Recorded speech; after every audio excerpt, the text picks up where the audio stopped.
yeah, it's double organic.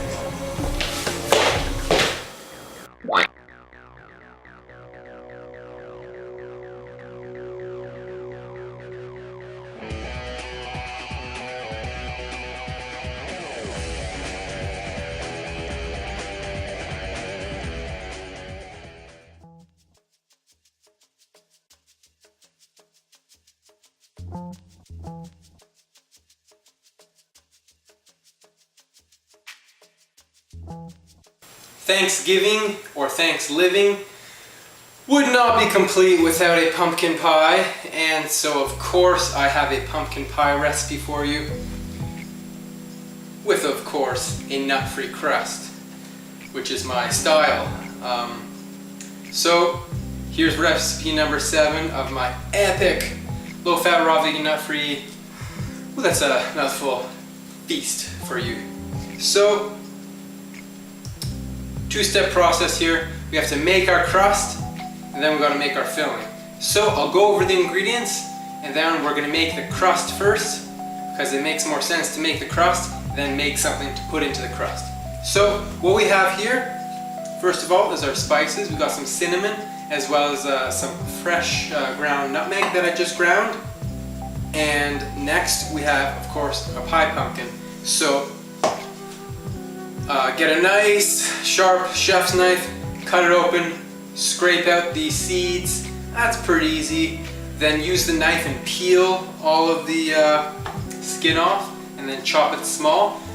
Be careful, it's slippery. Wouldn't want you to cut yourself. Just take your time and cut that skin off, controlled and safe. Next, we have coconut. This is coconut pulp from the gravy recipe that's left over. So if you're making the whole meal, you're gonna have coconut pulp. But if you just want to make this recipe, you might be using whole coconut. So I'm gonna show you how to do it with both types of coconut. It's both mature coconut, but the coconut pulp comes from making coconut milk from the mature coconut. If you want to see how to make coconut milk, I do have a recipe on my channel for that, and I'll put that in the link below. So we also have some persimmon that I like to add to my pumpkin filling, because when I first tried a persimmon, you know, it tasted like cinnamon, it was a little bit spicy, so I love to add persimmon to my pumpkin pie. Here I have about a pound of dates that I have pitted, gooey dates. So we're gonna go ahead and process the coconut. I'm gonna use the pulp mostly, because that's what I use for this recipe when I am making, for example, the gravy. I like to have synergistic recipes.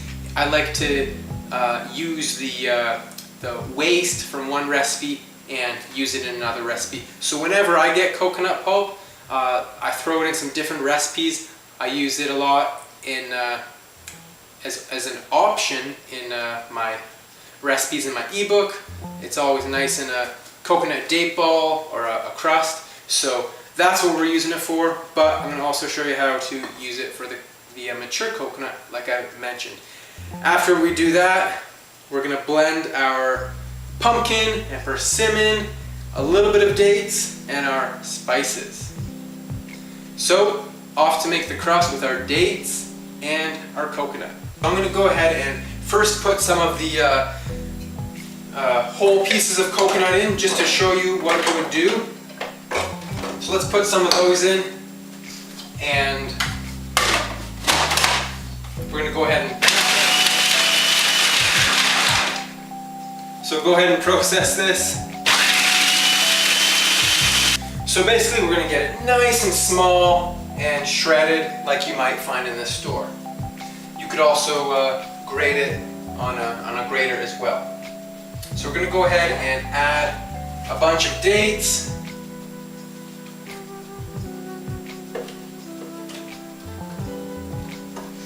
So that's half of them, so that's about half a pound. I'm going to add a bunch of the pulp here. I've also put a little bit of cinnamon into the pulp to give it some nice flavor as well. We're going to go ahead and process this. If we don't have enough dates to stick it all together, what you're gonna get is really small balls of coconut and date forming, which is good if you want to have a lot of chopped up fruit, then put that on top as more of a crumble. But we want to get stuck together to make a crust.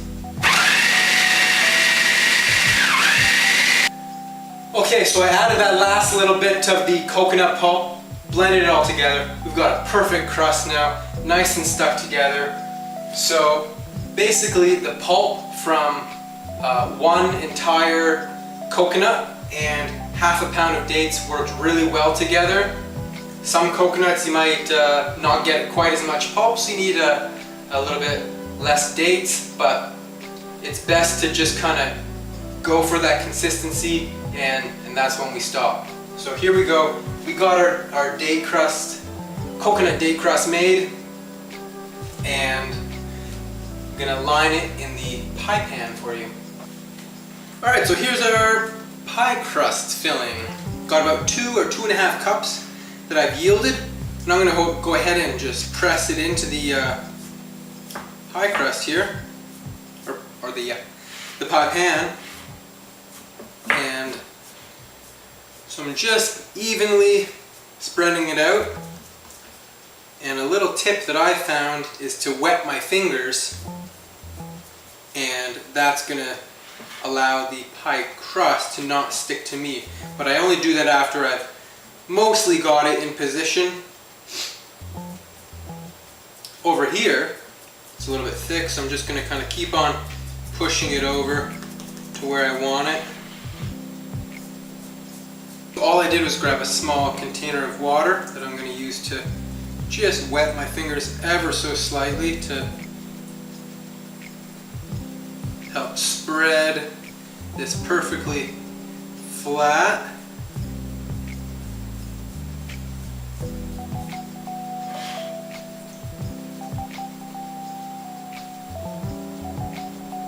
Alright, so there's our crust. Now we're going to add the filling. A crust could get frozen and you can store it until when you want to use it, but I have never done that because I like to eat my food fresher, and figure if I'm making a pie crust, I might as well put a pie in it and then eat it. Okay, so we're going to blend our filling. I'm going to first put the persimmon in because it's nice and soft for blending, and I want that at the bottom into the blades of the blender. And then I'm going to start adding our pumpkin, and I'm not going to put it all in at once because it's a little bit tough, even on the Vitamix. So I'm going to add it slowly but surely. I'll go ahead and put our spices in. Right, so we'll put our lid on. Whoa, slippery. And we'll start the blending process.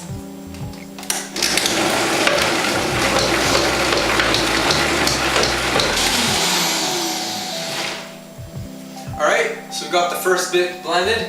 Now that we've got a nice, easy blending solution on the bottom, we can keep on adding our dates and pumpkin in, and it'll keep blending. If we filled the blender to the brim, it just wouldn't start very easily. So we have some dates here as well that we're going to throw in.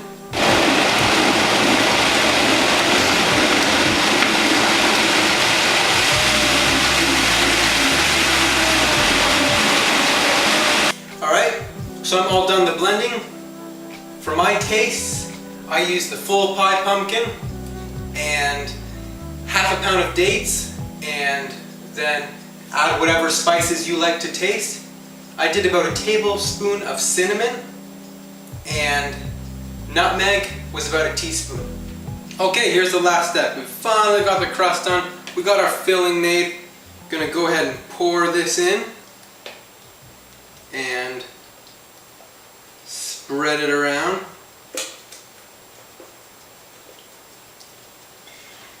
And there we are. I've added just about as much as I can. It is fuller than full. Beautiful. I'm just going to sprinkle a little bit of cinnamon on top to garnish it. And I'm not going to show you how to do this, but if you wanted to make some whipped cream, you could take a young Thai coconut, blend its coconut meat up with a little bit of the coconut water, make a nice creamy consistency there. And yeah, that'd be a perfect coconut cream on top. If you want to go that far, I'm going to let you do that. But for now, I'm going to leave you here with this. That is 7 awesome recipes to make a wonderful ThanksLIVIng experience for you. If you like these recipes, I highly suggest that you check out my low-fat, raw, vegan, nut-free ebook called Nuts About No Nuts. There'll be some pictures of my recipes at the end of the video, and so highly suggest you check it out. Very affordable, 50 recipes, and I'll see you next time. Lots of free recipes on DoubleOrganic.ca. Thanks for watching. Peace. Oh yeah, it's Double Organic. Don't forget to subscribe on YouTube. Comment, like, share, and subscribe. We got epic recipes for you. Fitness and raw food motivation. Connect with me on Facebook and Instagram. You won't regret it. Stay tuned for more.